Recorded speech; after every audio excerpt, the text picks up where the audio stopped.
excited to sink my teeth into this topic of diversity, equity, and inclusion. It's something that's certainly talked about, but I feel like there's not enough context, not enough layers to it, and far too often it's not really solution oriented. Folks talk about how like, oh, in business, and one of my mentors, shout out to Melody, she makes a really solid point of, in business, we always talk about these benchmarks and these goals that we have to reach, but the only thing that we're fine with just working on is diversity. Like everything else we must meet, but diversity, oh, like, well, if you don't hit these diversity marks, then you're still gonna get your bonus, so it's fine. It's one of those things where I just think the conversation is much more nuanced than what we give it credit for, and that's something that I'd like for us to unpack. So first and foremost, will diversity really change the world? It sounds obvious, but will diversity really change the world? Well, it's not diversity that's going to change the world. See, there we go. What's going to change the world is an understanding of the system that has been built and who has gained from it and who has been oppressed by it.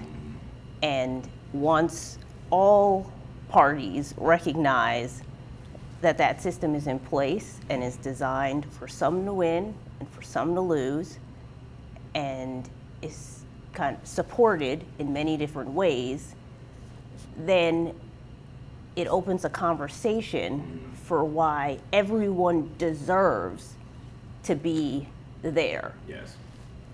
At this point, the definition and the use of diversity has been so diluted and poisoned and polluted that when you ask the question, I'm not even exactly sure what you mean, because I have sat in meetings, sat in interviews where people are calling all kinds of things diversity that I have never formally known as diversity. Yes. So once we get once we're clear that we're talking about the same thing, then we can start. Yes. And that's something right there that I just really wanted to harp on. Yeah. It's so buzzy, it's so cool, it's so trendy. Yeah. But what exactly are we talking? Yes. What exactly are we talking about? And that's the thing that I think is really, really important. That's going over people's heads. And also why there's no progress in it. It's because we don't know what we're saying. We just know that we're supposed to be saying it. Yeah. Right. Yeah. I think diversity is interesting because it's something that we haven't seen yet. Like I don't think we have seen what we are trying to achieve yet. I think we've seen glimpses of it, and then we're told that we've actually gotten there. So you sit in a room and there's one woman there, and it's like, well, we've got a woman here. It looks like we've done our job. And so and then someone tells you like that's diversity, and so you think you've stopped there. And I think that's kind of the interesting part of the conversation is that there are so many different definitions of it. There are so many different things that are called diversity, which really isn't actually diversity. It's just the genesis to diversity, or it's this is maybe the start, or this is where we're going to start from, but we're going to grow. But yeah, I think it's interesting you say that we have these benchmarks we go for, but with diversity, we're like, hey, we're going to work on it. But working on it's really just code for we're just gonna ignore it and not do anything about it. Precisely. But it is an ongoing effort. Well, I think, and one of the things that you're already like in terms of like, well, what does it even mean? Some of what you're describing, like, oh, look, there's a woman here.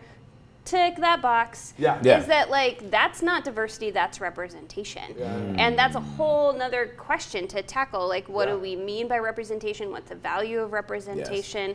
Like diversity exists at the like level of where there's a lot of different kinds of people in the world, right? But what do we understand in terms of the value of bringing different people and different perspectives and different life experiences to the table, and do we actually value and think that what we're going to create together when we do that is actually something way better than what we're going to do in our like segregated little systems where there's not like shared power. And so I just think that it's interesting, even as you're like unpacking that, you were like, so representation, that's it. And that's like not the same, right, as diversity. And the value is measured in different ways, and it's being communicated and quite frankly just marketed, because what you'll see on company websites is a whole lot of diversity and inclusion speak, there's an entire tab dedicated to it right under corporate social responsibility. And, the case that's being made for diversity now is there's a strong business case that the bottom line, calls for, the economic bottom line calls for diversity. But the fact of the matter is that's not going to move the mark, when 93% of CEOs of Fortune 500 companies are white men. What they're doing right now moves the mark for them. Yes. Right. So the value actually has to be based in ethics and based in, actually a relinquishing of power, and the value has to be based on kind of what I don't want to say right thing to do is, but it has to be based on justice. Yeah. And because if you're just making a business case, folks are already profiting. So Right. Now that's interesting, just because that's something that I think, and it's not necessarily a difference.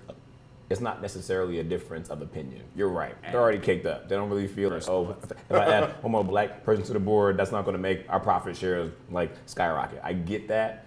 I do think that we as Americans, we as a capitalist society, are less concerned about things if they don't make us money. I do think that there's definitely added benefit in having diverse thoughts and diverse perspectives and viewpoints in the boardrooms and helping to make these choices. But that value has to be present at every level, right? So Yeah. I'm not a business person, but if I don't understand the value of who my constituency is, who do I answer to, whether it's I'm creating a Product or I'm creating a project.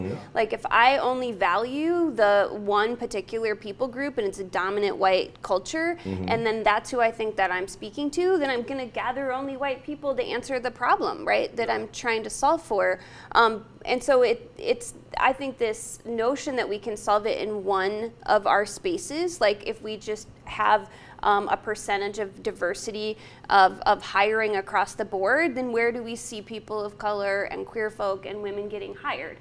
At the service level, right? At the front ends most often. And then we tick that box because we did an overall percentage, but we didn't take a look at who do we answer to, who are we selling to, who do we care about from a constituency perspective, and who do we want at the table of decision making and buying power and all of those pieces.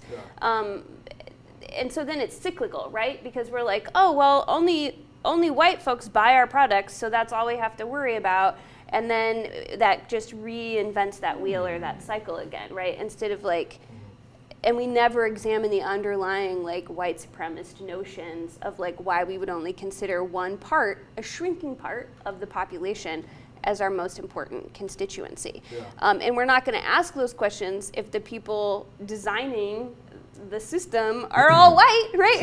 They're not going to be oh, I don't think that they're doing anything wrong. Who are we missing? But I feel like that's where we see a lot of companies kind of getting in trouble yeah, with things that get released, whether it's instance after instance with fashion companies. Yes. And people go, how did this get released? Inevitably. And then people go, who's at the table? Yeah, who's at the table? And I've heard people say, and I think you and I even kind of we didn't disagree on it necessarily, but I was basically, and you were there's no one black at the table. No. And I was here's the thing, there may be one. Right. But but the reality is you don't have a voice until you're at 30% of representation. True. Because if you're the one, you're painfully aware you're the one. And you're yo, if I say something about this, even though it's right, I'm about to be packing my desk, and there won't be a one that comes after me. So I'm doing everything I can to stay here, not from a selfish perspective, but because there needs to be one strategically. After. There needs to be one after. There needs to be another one. But the only way that they're going to bring another one is if the one that here doesn't ruffle too many feathers. And so, but it's true. It's we have this whole thing where there's diversity amongst the entry level ranks, but there's no one making decisions. There's no one at the table. There's no one who's kind of calling the shots that's actually diverse. And that's also interesting from a standpoint of one person at the table is representation. Right. But that's not diversity. That's Right. not actually being able to move the needle. That's not actually Right. being able to like because inject yourself into it the doesn't conversations. change the culture of the organization. Yeah. Precisely. If it's still an organization that centers white people and white experience, then having people, even in here and there positions of power that don't reflect that identity, isn't diverse, right? It's representation. I do think the one thing that you said that was interesting that I want to expand upon is being mindful that the people in the C-suite level need to be representative of their consumer. And if you view or assume that the majority of people that are using your services or buying your products are Caucasian, then maybe your C-suite doesn't need to be diversified. And like, I guess what it kind of makes me think in my mind is, unfortunately, and maybe that's the way these spaces are operating, is if our products are predominantly for white folks, and let's say, or predominantly acquired or consumed by white folks, when I think about like financial services and stuff like that, they're just like, oh, well, this is actually what our demographic looks like. Therefore, we're not necessarily forced to diversify just because the majority of our clientele does look like us. That's an interesting space, just because there's being diverse for diversity's sake, and then there's being diverse for the standpoint of this is actually representative of all the people whom of which consume your product. So it's one of those things where, like, I think of like the entertainment industry, that should obviously be hella diverse. When you think about fashion, that should obviously be hella diverse. But there are some things, there are some markets, there are some fields, like tech. Granted, tech involves, and we all have phones, right? Tech applies to everyone. Right. But that's like a very interesting. Well, the thing about it is that there's no industry that doesn't rely on the Black, brown, and any other underrepresented groups dollar. Doesn't exist anymore, if it ever did, because I think it's just a fallacy to begin with, that somehow, non-white money wasn't A part of the equation. running the world also. Yeah. So, it's what's being said to justify behavior that perpetuates, the privilege and the status quo. But it was never true. Yeah. So, Yeah. But do you think it's part of it is like, who do we perceive like that we answer to in terms? no, I agree with you there. Yeah. Absolutely. Yeah. I think And I'm not justifying. No, but no. I'm just saying, We're like having the, a nuanced conversation. right, the No. way that we understand when we create something, like who we answer to, and sometimes we don't even ask the question. We're not self-critical. We're not like, oh, I'm making this Apple phone for only white people, but the visual recognition software works better for white people than people of color, right? Yeah. And those are the points that, yes. And it's not like somebody said, like, let's do that on purpose. It's that there was not a critical perspective in the room that said, like, wait, how does this work for a variety of body types? We should have them facial- test it out. Right. Because the algorithms now have inherent bias. Yeah. And that's an interesting point that affects everyone. We're building bias into our technology. Yeah. But I feel like bias is being built into technology because it's being built by people who bias is already built into. Right. Yes. So, Which is everyone. So yeah. So, Right. Which is everyone. Well, yeah. But and I think even when you say something like, well, like financial services are maybe marketed more towards people that are not of color, it goes back to what you're saying about the way the systems and the structures are built. Well, the reason it's like that is because structurally we're completely blocked out of that, and we always have been. So I think it is this question of who do you answer to, and I think if you wish to create or have any sort of product or service that you are not allowing to be accessed by all, then you have to realize that you aren't actually contributing to the future of our society. And so when you ask, like, will diversity, change the world? I think it really comes down to, okay, is everything accessible by everyone? Is everything being made to be accessible by everyone? And the reason things are, and like, just because something is marketed towards or from a group doesn't mean that it's not accessible, for instance. So like you look at the movie, like you look at like Marvel movies, right? Like Black Panther. Yeah, you look at Black Panther, for instance. There are so many like white kids dressed as Black Panther, love Black Panther, doing the Wakanda, saying they're T'Challa, all this kind of stuff, blah blah blah blah, whatever it is, and they aren't blocked out of that experience by the film in and of itself, by the cultural wave in and of itself, because it's a naturally inclusive experience, because it's just representative of a culture that deems to be inclusive with all people. Yes. But I think if you were to create an exclusive experience and say, okay, this is just here, and like if you want to come, you have to be a little bit like this or that. I think that's where it really gets in. Well, that's actually just that Black person's experience in America, though, isn't it? It's very true. It's very true. Yeah. I mean, yeah. We're not. I mean, No, you're right. Jokes aside, we'll talk. Yeah, That's 100%. It's this that's whole. We're not what sort do. of. We adjust to everything that wasn't designed For us. to For include you. us. Yeah. So just recently you can finally find things that are flesh tone that actually match brown skin. True. Yeah, They man. just You started know, updating makeups. Bro, Yeah. Folks the flesh were tone crayons back just in the finally, thank you, Rihanna, for actually remembering that there were a wide range of brown skin colors, and so that's the world we live in, Yeah. where we don't 2019. see ourselves, Yeah. Yeah. where it's the exception to dig through the back to find the black baby doll, and baby dolls that have different shades. So yes, white people would be appalled if they couldn't be included in Wakanda. Yeah. Yeah. But that's only because whiteness as is the universal truth, given that race is a social construct. Yeah. So, but yeah. You're right. It's interesting from a standpoint of, I feel like what the conversation is potentially edging toward is, in my head, a bit of it, and granted, maybe I'm jumping ahead, but it also sounds like diversity, equity, And inclusion also has a lot to do with implicit bias. And that's something that we can't unpack without really touching base upon that. Because even when we get into these spaces, there's still this lack of acknowledgement of my humanity. I think it's one of those things where it's so, and it's funny because we use the word representation, and representation does matter in a certain field. When you think about like makeup, when you think about movies, when you think about entertainment, like radical visibility is a thing. Like seeing someone that looks like you in a place that you want to be is tremendous.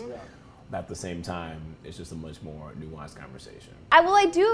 So one of the things that you just said that I thought was really important was that how do we understand like what we're creating and who it's for, and that it's not an equal playing field, right? Like we do create for exclusive reasons, and sometimes we create for inclusive reasons. And I was thinking, you used the example of Black Panther, but one, in terms of accessibility, like a great example of like, when we create for folks who have historically been the most excluded or are the most in need, so I think about like differently abled folks, right? And like they're Love that term, by the way. Oh, good. A while back, there was like folks experiencing like accessibility issues in terms of wheelchairs and walkers, right? Like we needed to create spaces that were accessible on the sidewalk, so we created curb cutouts, and it became like a need. It became like an answer to a need of a very particular people group, but focused on those like who most needed accessibility. But when you solve for folks who most need accessibility, you actually are solving better for everyone, right? So like curb cutouts actually benefit everyone, right? Like people with strollers, people who are like walking, riding their bike, whatever. And so I do think that if we do take the time to say like what constituency is most in need, or like what are the accessibility issues, or what are like the places in which we need to create equity the most, and we work to create that equity, it actually does benefit the whole community. And sometimes like we're even a little salty about it, right? Because we're like, well, great, you got it's great for you too. Like white dude, I'm so glad that you're welcome here. But at the same time, like if what we really do care about is moving towards a space where it's inclusive or it's truly accessible for all, then when we answer the question of like who's it for, like that's really an important step, right? And are we being honest about what our intentions are between sort of the inclusive exclusive scale, because I think we've bought in a lot to this idea of exclusivity, right? Like, and for something to matter or to be special, it has to be exclusive, right? Or for a particular group of people, and then that's sometimes where it gets us, I think, in trouble. The conversation a lot of times is shaped around, look, who's going to lose? Yeah. You know, Right. white men have to relinquish, Right. you know, these privileges. Yes. But actually, if you frame it in a way that is based more in love, Yes. right? Right. That it's everyone does stand to gain, learn just in ways that we probably have never imagined. Yes. Yeah. Right? Right. Like our own imagination won't even let us Yes. Yeah. be that great. Honestly, though, I honestly think the only way you lose is if you hold on to something that wasn't yours in the first place. Right. Yeah. You know? That's the Or only so way you tiny lose. that you miss like the next or larger picture. Yeah. I love that example. I just like the unintentional. What's the word I'm looking for? Not the unintentional benefits, but thinking about like let's help one targeted group and to see how that one improvement for them actually lifts all boats to something that's great. And I think that's a language that needs to be applied to everything because it didn't just happen with that. Like it actually happens And with I bet everything. you government probably in that process dragged their feet like, oh, we're gonna have to go through all For the these small curves. percentage of We're gonna people. have to Disabilities go, Act and all there are that. people Right. that were you know, real against it. Right. Like, you know, right, like, and for no particular reason, why are you gonna Like don't help them, help me. Right. Right. Why are you gonna Right. destroy these beautiful curves? Like what? But real talk. how much is taking out a quarter of the Right. curve? Right. Yes. How It's my history. long is my sidewalk going to be shut down? It's not fair. Yeah. And then now it's evolved. We don't even almost think of it, Don't but we're even see it. grateful for it. Like I don't even Yeah. remember it not being a thing. Yeah. To be honest, like Yeah. Which like I mean, and it obviously was not at one fascinating. point, but I mean, Yeah. I don't. Like I feel like it's always been. And there was so, probably a group of people that fought for it. yeah. Fought for it for people who couldn't fight for themselves. Right. Or potentially the amount of injury and cost of liability to Oh. the city became Okay. great enough that Right. it became worth it Which is to cut the curve. which is But usually that's why typically when the change happens. That's Right. usually when the, Right. usually the Right. change happens for Right. a Right. reason like that. It's Right. not because it's the right thing to do. It's Right. not because it's going Right. to improve the lives Right. of. It's because it's well. If we don't do this, we're going to be in some sort Right. of substantial trouble, so that we have to go do this. It's Right. like But see, and then that's a good, interesting shift back into how does that apply to corporate America, right? Yeah. Does That somebody was my have to follow-up die? question. Yes, that was Right? going to be my Like follow-up how- question is yes. So how now do how is it we- applicable? I mean, I don't know, because aside from actually getting, at the heart of the issue at the humanity, I don't know what would be the impetus for corporate America, right. and other, workspaces, any other places to actually, recognize all people in a real way. Because No, go ahead. because the thing that's even fascinating about that is when you think about these prominent fashion houses, huge fashion houses that all made mistakes right around the same time. Right. Yeah, okay. I mean, like they didn't lose too much money. They had a little hiccup and now things are fine. Yeah. And like they put forth some initiative that looked nice on paper and hopefully they lead to actual like I don't want to say like real change, but a bit more inclusivity. Yeah. And they actually reach their objectives. But it's just one of those things where like I want to be a bit more solution oriented and really critically thinking about what's going to lead to the change from a business standpoint that we seek.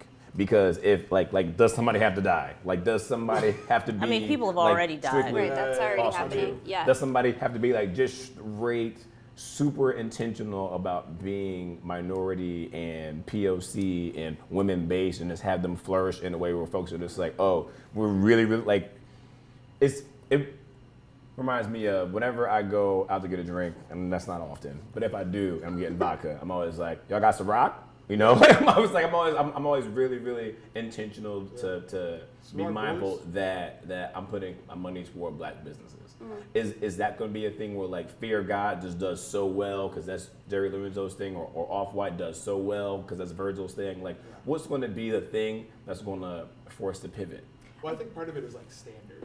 So like we don't hold corporations to that high of a standard. Right. So when this happens with a corporation, no one is like, I'm aghast.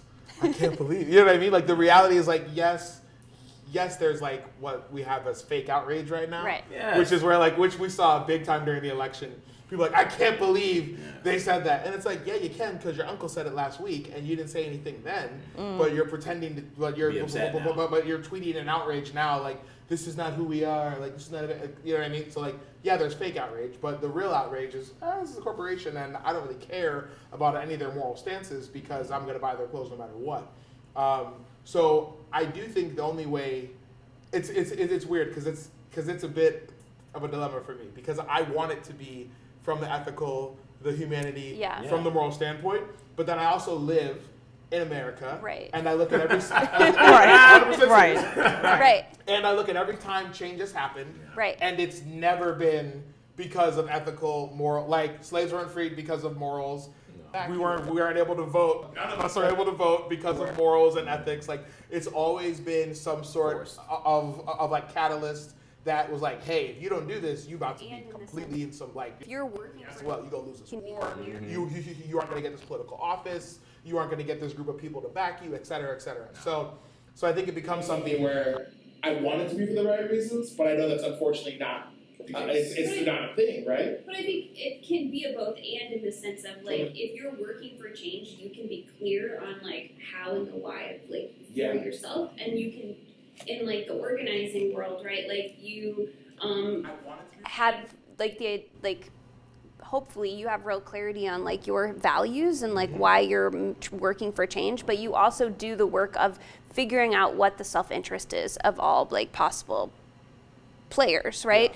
And so I might be able to say like, here's why I value true diversity and inclusion, because I really do deeply believe that we're all better when we collaborate across experiences and that we actually have the capacity to create things that are and actually like more productive and potentially more fruitful.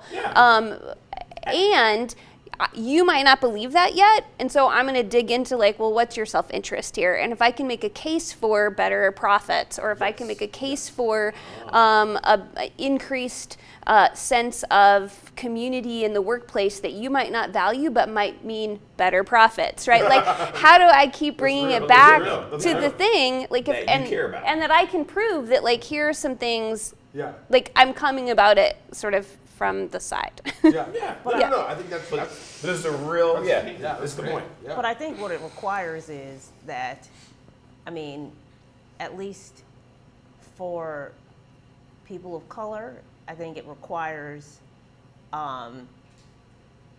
education and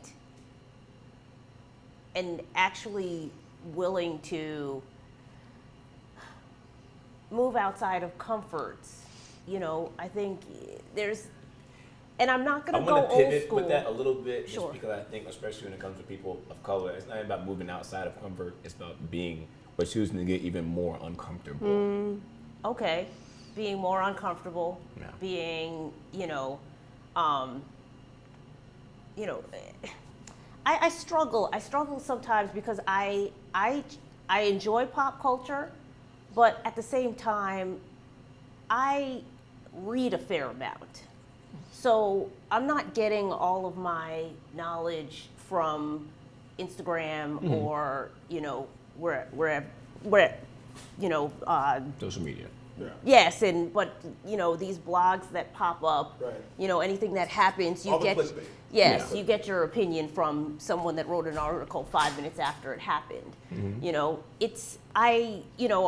I think that people have to start to do some real work and cut out some of the distractions, because I think without moving too far into my own conspiracy theories, I feel like those distractions are by design. Yeah. Yes. By design, dangling all of the fancy, shiny things, and we have moved so far away from purpose that it's frightening. And so, I think that some of that change, that comes from Us. more revolutionary type thinking. Yeah. But that you have to be educated. True. You have to do your reading, do your work, and take a little less time figuring out kind of what shoe that person was wearing in that post. But don't get me wrong, like I love sneakers, but you have to have balance. There's levels to it, yeah. You have to have balance. I think something that's also interesting too to kind of conflate the two, because what it also sounds like is you're thinking from our generation, from a standpoint of people that want to be change makers, that when we go to create things, we need to be intentional. I think, and to further expand upon that, is asking old institutions to become inclusive is kind of futile.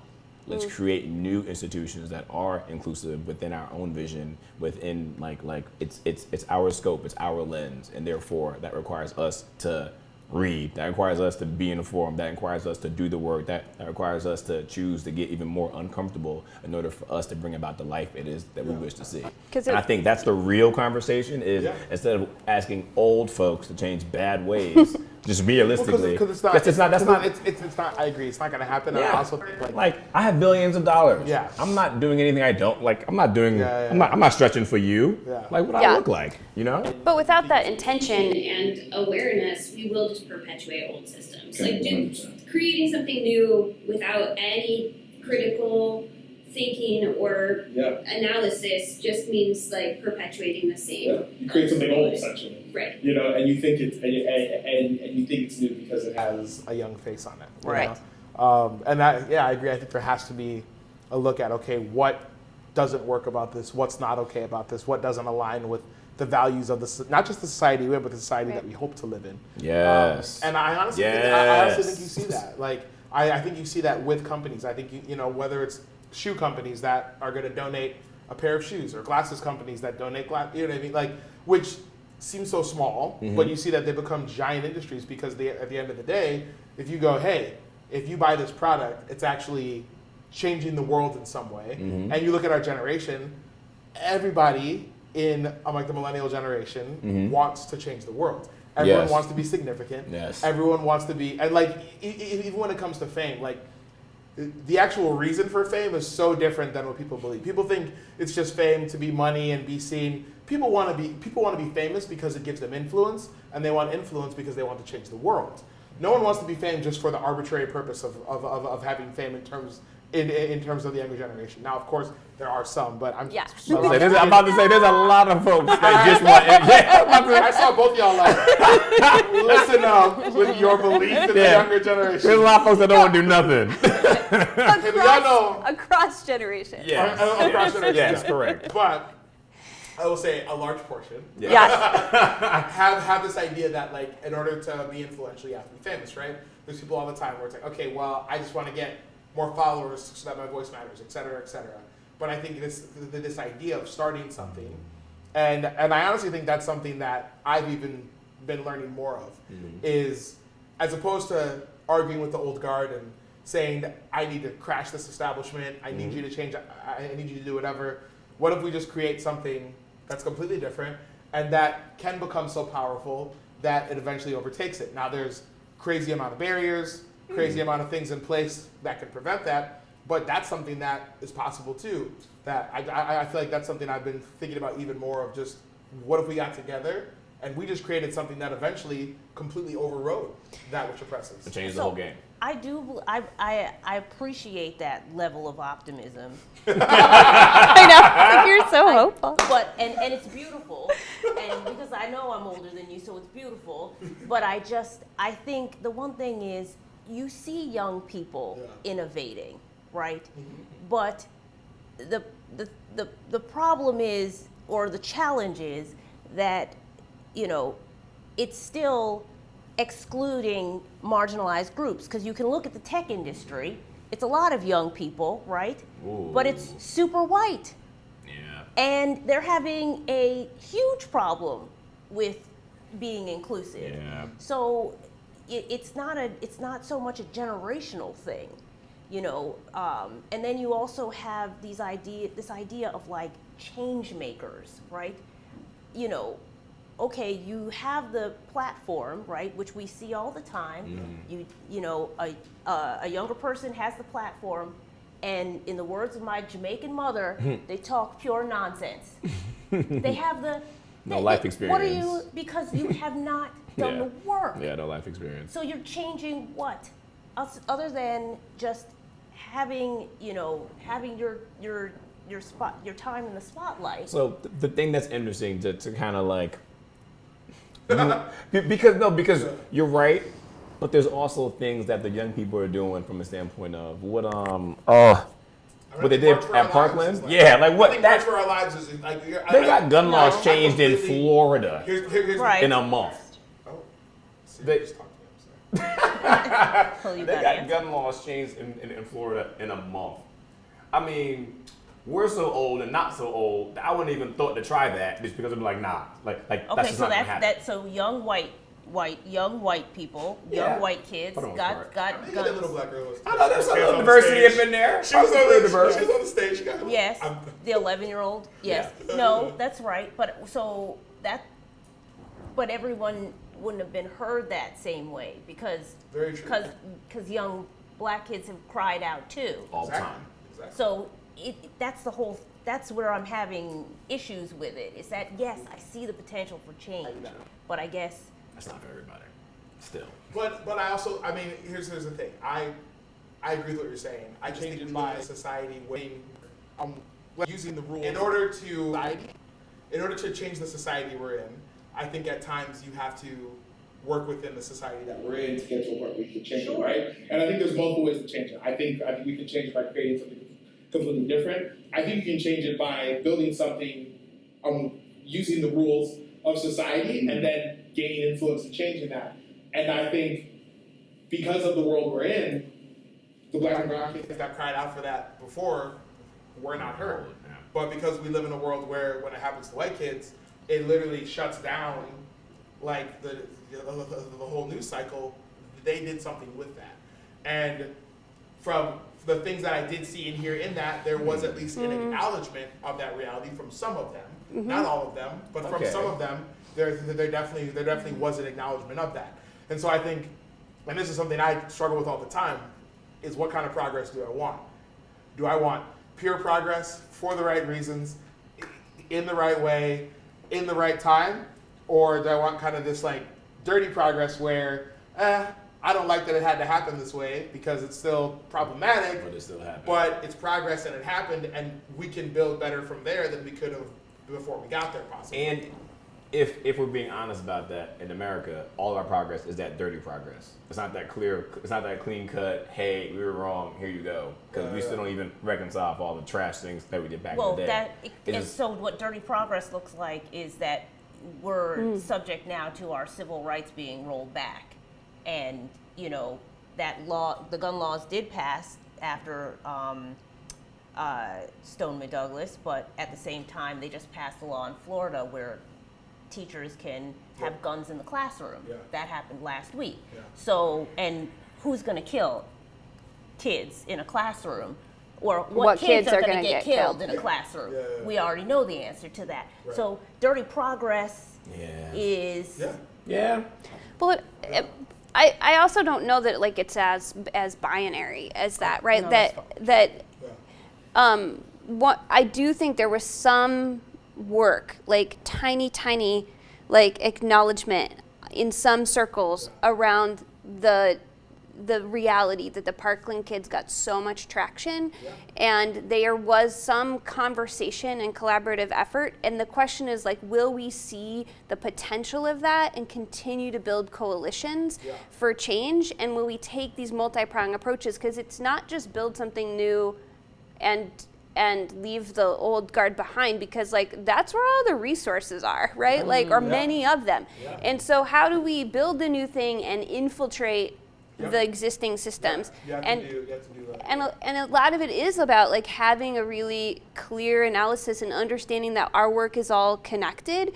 And so one of the questions that will be interesting as time goes on is are the folks who came out of the Parkland experience working for changes in gun laws, and do they understand the system of white supremacy that is underneath the way that guns are created and trafficked and used in this country, and will they continue to do that work and do those collaborations even after like the film crews pack up and go home, and even after like and how do we keep at that piece, that underneath piece, and where we also see the benefit of each other's work? Because sometimes I think that we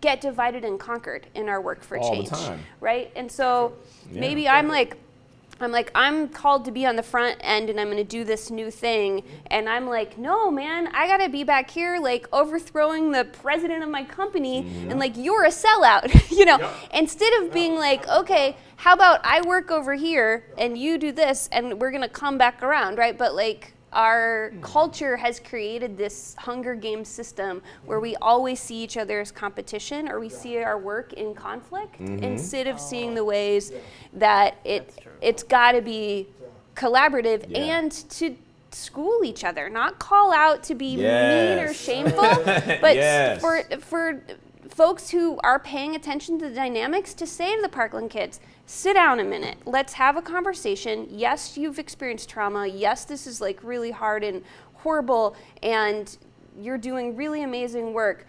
Let's talk about the comprehensive issues around violence and guns in this country. And I think there is some evidence of that happening, and I think it'll be interesting to see where that goes. But And I think that's a major part of the change and of the progress and of the solution is, one, realizing that your struggle, your journey, whatever it is that you're advocating for isn't just yours. And more importantly, and what we come to realize is that it also doesn't just benefit you. Yep. I think the more we start to have these kind of conversations, like, oh, this is what you're working towards, this is what I'm working towards, let's do this together. And then what will happen is, as slowly but surely, unfortunately, it has to be slowly, as more and more of those things or more and more of those fights unite, like, people be like, oh, we just should have been doing it this way. The entire time. I really love the point that you made, that it's not like, oh, I'm over here trying to overthrow the president, and oh, you're over here trying to do grassroots. Oh, we're actually over here trying to do the same thing, and us working together is going to lead to us getting where we're going to be much faster. And I think that's the conversation.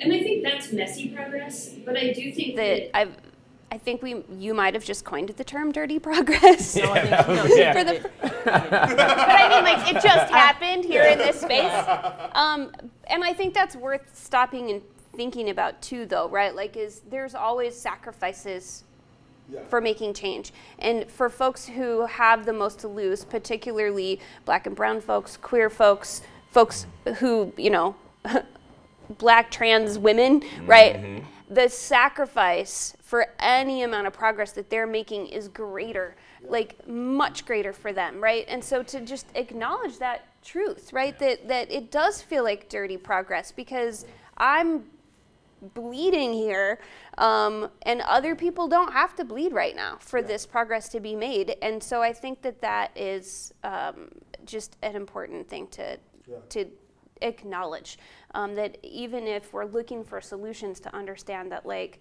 they come at cost, because we live in such a messed up system. Yeah, that's so true. Like that whole point about like divide and conquer is so true, and I think it's necessary to always be, because like justice and progress, that if we're going to be the ones behind it, it requires all of us in different spaces. Yeah. I think about like the Van Dyke case here in Chicago. Like, when you look at how everything came to light, I'm with Laquan McDonald. Like, it took protesters. It took people who were investigating. It took reporters. It took people in the courts. It took lawyers pushing for it. It took all these different arms of people doing things. So if someone who works for the court is like, you're in the streets protesting, you're wasting your time. Right. I can't believe you're doing what you're doing. You should be in here, inside the system, changing it from the inside. You're out there wasting your time. You need to get a job. But if they're out there like, you're a part of the system, you're the problem, you need to be in the street. Well, both of you we needed have our to be parts. at work. Yeah. Right. Because if it wasn't for the protests, this would have been swept under the rug for the 25th time, because it already happened all these other times where they were like, nah, and no one knew about it. So if it wasn't for the protesters, people wouldn't have known. Right. But if it wasn't for those working on the inside, there's no traction that would have been made. Facts. And if it wasn't for those who were actually doing the reporting, who had jobs, who sold out, worked for the paper that was doing fluff pieces, the paper that ignored a ton of other social justice issues, where people were like, your paper didn't cover this, you should quit and protest right now, don't you work for that rag because they don't care about people of color. Yeah, they don't, but there's going to be a day where I'm going to be able to do something about that, you know? Yeah. And so I think all of us being able to be in those spaces is so important, because when the time comes where we have to collaborate, we need people in those spaces. Right. And sometimes one of the big reasons we aren't able to get things done is because there's no infiltration. Right. You know? I think something that's huge, and just kind of having this like aha epiphany after hearing these conversations, is that when we think about DE and I, we always think about the finish line. We're always like the billionaires, the owners, the CEOs, this, that, and the third. But we need to be diverse, equitable, and included from the very, very beginning. Yes. The entire process. Yes. I think that's something that's huge. We always just point at the top, but like we're not throwing folks. That's the way that's working. You know what I mean? It's one of those things where being super intentional about doing it together and being grassrooted and being entry level and being managerial and being all of that stuff. Like it has to be corporate too. Yeah. It's in pre-K. It's right. But facts. right? But that's real though. That's Right? real though. Yeah. That's real. That's where you raise a human that values other humans, so that when they arrive at that point where they can make decisions, you know, it's coming from the right place. So all the systems do intertwine, and folks need to be conscious in their respective roles, and have and feel like they add value, because that's the other part. I mean, not to go back on the social media, but I feel like, you know, It's a big part. But It's really influential. Roles, certain occupations, or you know, areas like are highlighted, but you know, everyone can add value to society, not just the person that has however many thousand followers. You know, and so I don't know how, you know, to reinforce that point where you know, the impact doesn't just come from who's seen you have an impact, you know, because it's the silent soldiers, actually, they get that shit done. You know, which is daunting in our. It's a very daunting point you make, because I do think we have this wave of like the humble brag being such a normal thing. You know, like on Facebook all the time, it's the status of old lady crossing the street. She looked at me and said, I don't expect this from your generation. There are good people in the world. Be encouraged. You don't want to encourage anybody. You wanted to pat yourself on the back. And you're doing the humble brag. And I think it even freaks me out, because the idea of being vulnerable is starting to become a humble brag in society.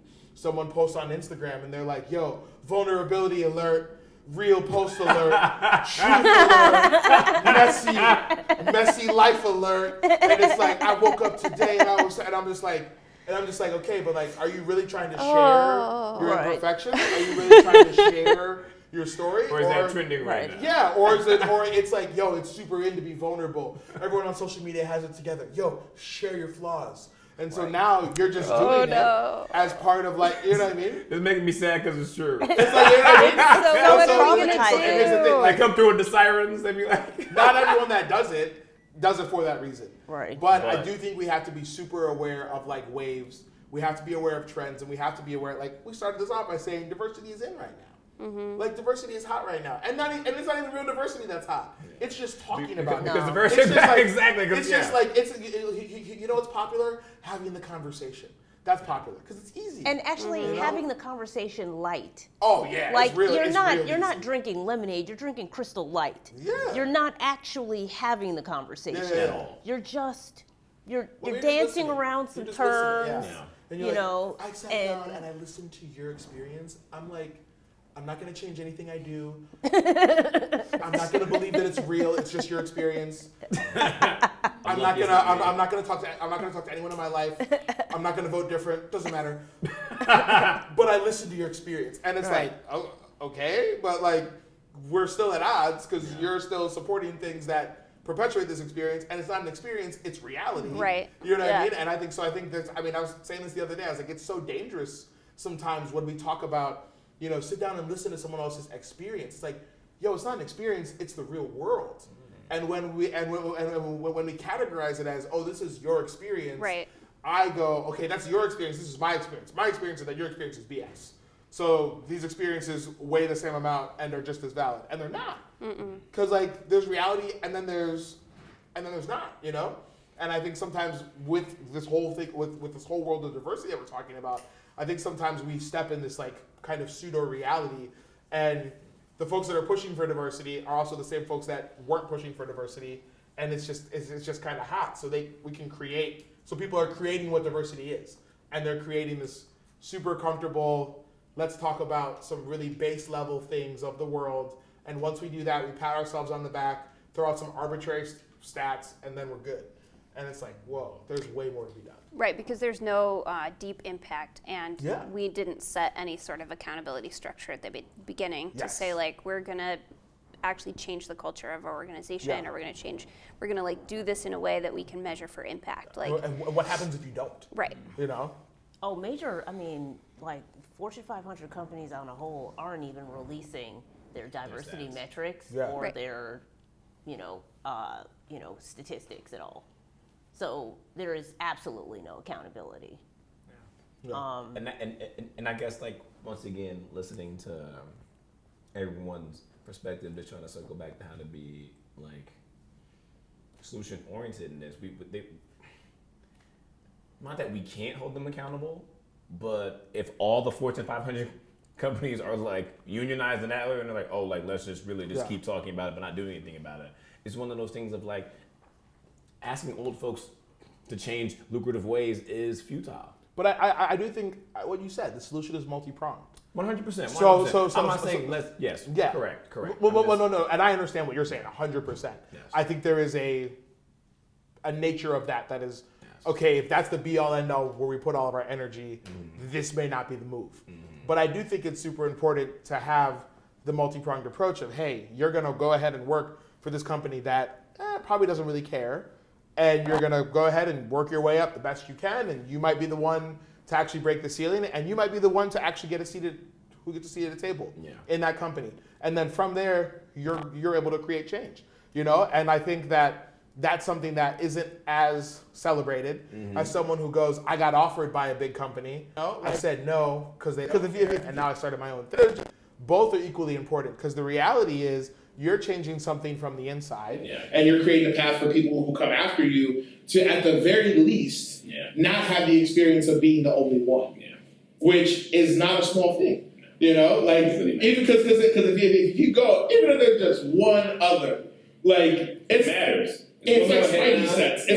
It's like you walk in the door, that hair goes up. You're like, oh, someone was here. Like, where they at? They can be 60 floors out. They can be 60 Sometimes, floors out. that can go two ways. I've been in those situations. There's of course the way where it can, where it's like, you give the solid recognition, and there's a secret society of trust. Yep. Yes. But then there's also like, I saw you, you saw me, but we can't lock eyes too strong because they'll know we up to something. Because I don't want my blackness to be a thing right now. So it's like, but that's exactly, what happens when you're just a token. When you're isolated, you don't know what to do because it's not a natural state of being. Right. But I think like tokenism can only be like worked against by someone, at least from what I've seen, someone unfortunately having to be the token at one point in order for there to be no more tokens. But I also think people need to create their own things too. And I think, so I think it kind of has to be this like multi-pronged attack, like going at it. And building collective power, right? You're not going to tackle every Fortune 500 company at one time, but like if changing one became a goal, then how do you bring like multiple bits and pieces and people in those different positions to like bear on that, and like what would that look like. And I don't think that we sometimes take the time to think strategically and to connect with one another in a way, or we don't find the right, we don't always find the right people to connect with at first, right? Or like it takes a while to build those relationships and build the kind of trust, especially across people groups, right? Especially like if we're gonna collaborate together, and I'm a white person, like I have some work to do to build trust up enough that anybody in this room is gonna wanna collaborate with me, right? And so acknowledging that and then figuring out, well, what are the steps towards that? And it's a long haul, which I think is like, in terms of solution oriented, is sort of sad news, right? Like, I mean, real talk, it's life work, right? Because I feel like the more and more that we're breaking it down, it needs to be multi-pronged. The person that turned down the job and creates their own thing is equally as important as the person that's willing to be a token and do their work in that way. I think essentially it's one of those things where people who are looking to make the world better, more equitable, more representative of its actual constituents, need to be mindful that in moving forward, it's really, really important to not just move you forward or understand the ramifications of what you moving. Like we need to make it our job to reach our hands back. We need to make it our job to bring more people. Which I do think I think we're approaching a place where we don't celebrate selfishness the way we used to. Facts. I think that is one thing on social media that, you know, as fake as it can be, I think we are seeing more people not celebrating pure selfishness. Like even in the aspect of like, you take sports for instance. And the conversation of I'm like the greatest athlete, and people have like, well, especially the greatest basketball player, people have shifted away from like, you know, because people used to be like, oh, well, just if you look at the court, it's Jordan all day. But then people go, well, it's actually more than that, because for the longest time, people said the greatest athlete. That's a wonderful example. I was actually Muhammad Ali, was considered to be the greatest athlete of all time. And it wasn't just because of what he did inside of the ring. It's because of who he was. So if we apply that same standard to basketball, we have to look at LeBron James. Absolutely. And not just because of the I-Private school, not just because of et cetera, but because of the fact the same cats he came up with are all killing it. Not on like some MC Hammer, they all live in my house, and they all like they're all on my payroll for being my homies with fake job titles. No. These brothers got companies. You're doing all these different things. So he's like, yo, I brought my crew with me, lifted them all up. They're all have their own circles of influence and change as well. And we celebrate that and we go, great, that's what success is. Success is everybody winning. Success isn't this selfish endeavor. And so I think that's something that is being sort of defined amongst the culture we're in, where success, like we see people like, oh, well, you're just a greedy billionaire who cares about yourself. Like, I don't really vibe with that. No. I don't aspire to that. Where like you look at the 80s, like every movie in the 80s, that's what I want to be. I want to be the dude that's like with the big phone. Like, you know what I mean? Giant phone. I'm at work cutting deals, cheating everybody out their money, lying to people. Oh yeah, close the deal. Lied to this guy. He's gonna lose his house. Hey, you know. So I think it just becomes a whole different. I think that's becoming something different. But I do think we have to be super intentional. That even amongst that, we have to be making sure that there's diversity and inclusion in that, because it can easily be, oh, well, a lot of people are winning, but what do they look like? You know, and I think that's like what you were saying earlier. We can have victories, but are those diverse and inclusive victories? And then are we working layers down on those victories to make sure that they remain that way? So something that's interesting about diversity and inclusion, we focused on the business place predominantly. I think there's a large element of exclusivity that's thrusted upon us in other avenues too. And one of those things is definitely religion. And it's interesting to have these conversations of we want folks to think like unity, togetherness, this, that, and the third. But from like a very, very young age, some kids are taught to be exclusive. Some kids are taught to otherize. And I think that's something that's a major contributor to why it's so difficult for us to talk about diversity, equity, and inclusion, where it's ingrained in many people, especially who choose to be religious, to outcast others. I feel like just a lot of it comes from the genesis of what you know to be your faith. I think people are taught cultural norms within whatever their culture is, and then that cultural norm is infused into their faith. So we talk about like Christianity, for instance, like you have different denominations of Christianity that worship different ways, and because of that, people are taught that, hey, this is what Christianity looks like, and you go to a different church that worships completely differently, and you're like, well, that's not Christianity. You know, for instance, like you have churches that are much more charismatic, more on like the Pentecostal side, things like that. They may go to a church and be like, oh, well, that's the frozen chosen, you know, and that's basically a term used for people that, you know, aren't as charismatic in their worship. So maybe they have a hymnal, maybe they sing like kind of an old school song. You know, if they lift a hand, it's getting crazy. You know? So it's basically this thing where there's like a disconnect there. You also have the actual culture where it kind of intersects with race.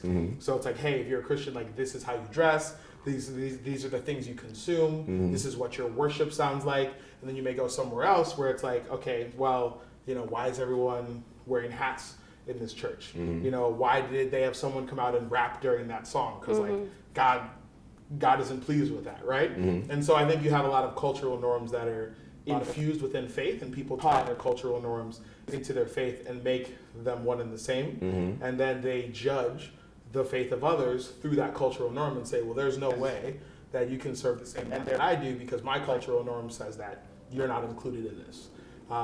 And so I think you have a lot of exclusivity because people are taught, like, this is who God is, and either to a point. I just speak from the Christian perspective. You know, this is who God is, this is who Christ is, and this is who Christ says is qualified.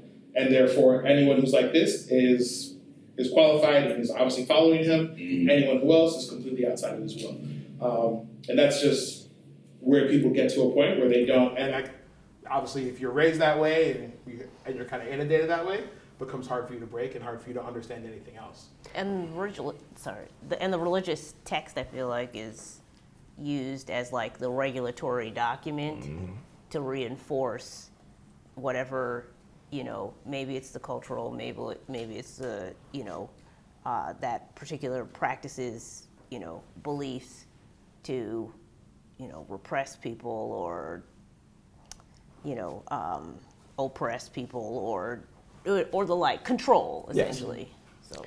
Yeah, I mean, I think that's what I wanted to lift up is that in some cases it's true that we become accustomed to our the way that our cultural experience manifests in our religious traditions, and then we otherize folks who do it or experience it differently, which is problematic enough, but I think then that combined with the power dynamics of particularly just to speak about the United States, like since the genesis of the United States as we know it, Christianity has been entwined with the abuse of power and white supremacy, right? And so in some ways, it's almost impossible now to extract one from the other, and there are ways in which we see it being used to control, to justify oppression and everything from slavery to voting rights to civil rights. Like Christianity has been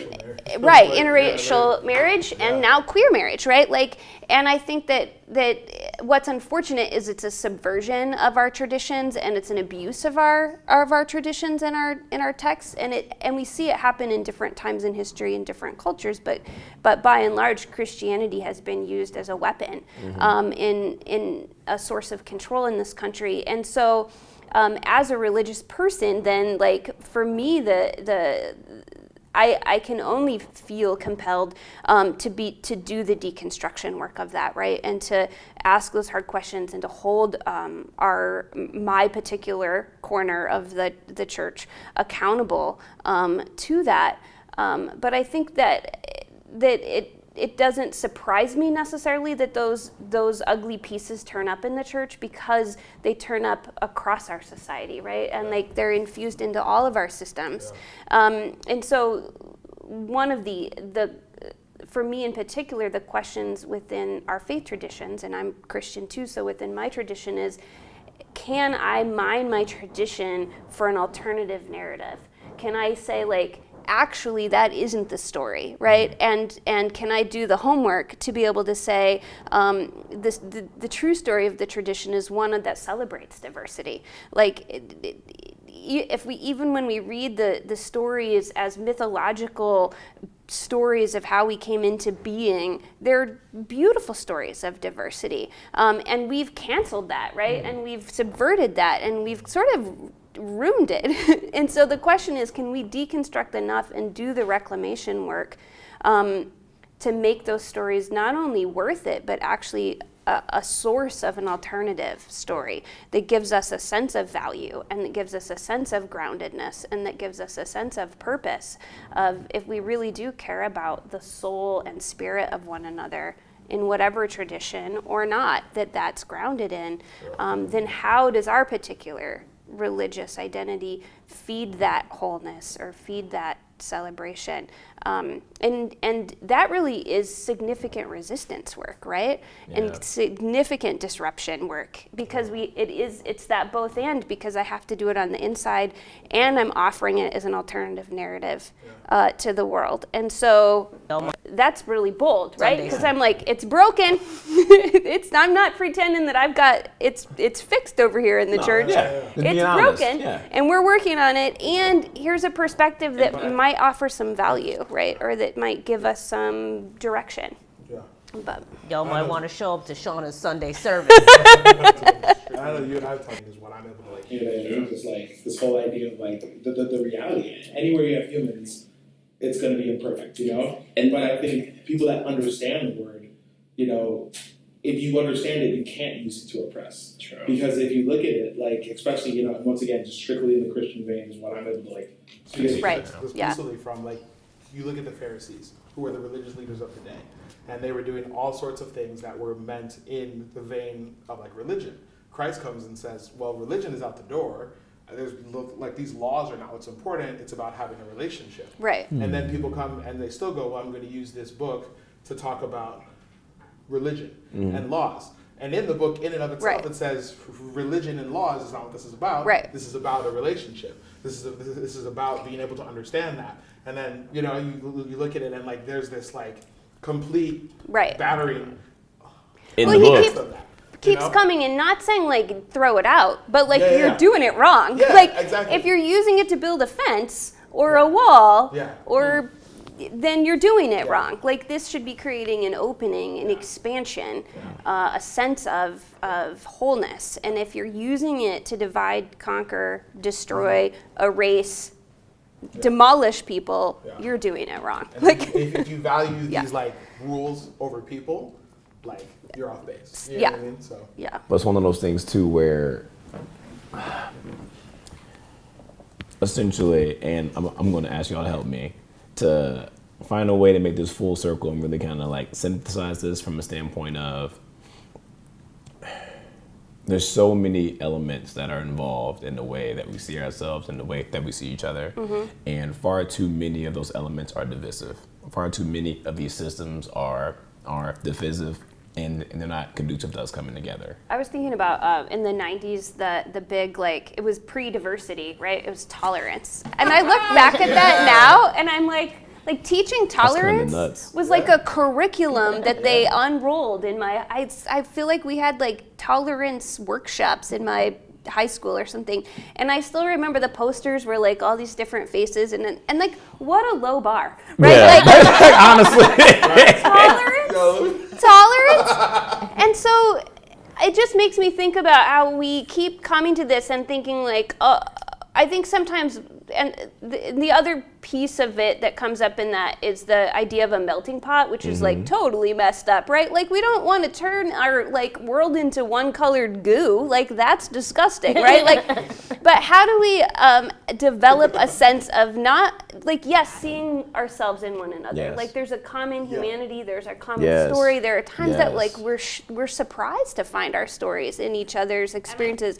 And there's real value and beauty in our differences, and we should be able to celebrate that. And how do we do that work and demonstrate that as a value added to society? And I think that the where power comes into play is oftentimes we have to ask the hard questions of like, what if someone's struggling with that concept? then what do they think they stand to lose? Like, how do we get at what threatened by? what's threatening you? What do you stand to lose? And maybe you do stand to lose something, because that's the reality is some people have too much of the things, right? Like, it's just true, right? And so how do we acknowledge that and say, like, yeah, and that you don't get to have that much anymore if that's the case, and then in other times be able to meet those the fears that people have, or the like sense of loss because they don't get to rule the world anymore, like, and like help like create a sense of perspective or balance about that, right? Like sometimes it is bad news for you, like, but sometimes it's not, and you just think it is, and so determining that is perspective is necessary. Yeah. So now that it's fresh on my mind, we're gonna keep doing what y'all doing, but now the way I'm gonna frame the question that you two just answered is gonna be better now. So in the world or in the country that's clearly diverse, how do we go about bringing about the equitable and the inclusive part? All right, now you got it. that's essentially We just fixed that. We just moved that motherfucker out just now. I think y'all killed it. Like, I honestly think power is what it's all about. And I think it's, as elementary and as for like sounding corny, like you said earlier, like if you value power more than people, then you're putting yourself at a disadvantage. And I think for a long time, our culture has celebrated valuing power over people. Yeah. And we've looked at people that have blatantly valued power over people and been like, you're winning. Like, you're actually crushing it. I want to be like you. And so many people have learned, I want to continue to value power over valuing people. That's actually the way I should go about it. And I think, we look at inclusion and we look at, bringing about any sort of like equity. And it really just becomes this case of, do you value power over people? And I think it's a simple question we can ask and we can examine, whether it comes to corporations, whether it comes to religious organizations, when it comes to entertainment, politics, education, across the board. And we're like, if you're valuing power over people, then you aren't doing it right. And we need to make sure that at the heart of this, people are valued the most. Because at the end of the day, people are the most valuable resource that the world has. Yes. People are what we should be putting first in every single thing we do. And it's like when you talk about a healthy relationship. Well, what's one of the basic things about a healthy relationship? You put the other person first, and the other person puts you first. Therefore, you're both being put first. You're both being selfless, and you're both growing. But it becomes this thing where it's like, well, where does it break down? When you value power more, it's like, well, I value my position in this more than I value you as a person. So now we have an argument because my pride got in the way, because I was in my feelings, because I'm upset that last night I did the dishes and you want me to do it again tonight. You know what I mean? And so I think if we apply some of the things we apply to interpersonal relationships across the board for a lot of things that we don't hold standards to, like we don't hold companies to standards. We don't even hold our politicians to a standard a lot of the time. We're like, I expect you to value power more than people. So when you don't care about people, I ain't tripping. Right. I'm not writing letters. I'm not gonna go vote because it's what I expect from you. Hey, 2016. You know what I mean? And so I think it just becomes something where I think there's a component on us to have a higher standard, but I also think it's just a real component of, in everything we do, asking, are we valuing power more than people? And are we putting people in their rightful place? That unfortunately, because of the world we live in, but specifically the country that we live in, from Jump Street, it was power over people. From jump. It was like, we're gonna write this declaration, but you ain't gonna own nothing unless you were a man, and you ain't even a person, so sorry, you know what I mean? And like, we're pretending you don't even exist, you know what I mean? So it's Real like, talk, right? So exactly, 100%. So like, we're gonna go ahead and we're gonna write this, we're gonna say it's people, but it's really power. Yeah. And I think we just have to like recognize that that's where we've come from, and we have to dismantle that. I'm good on that.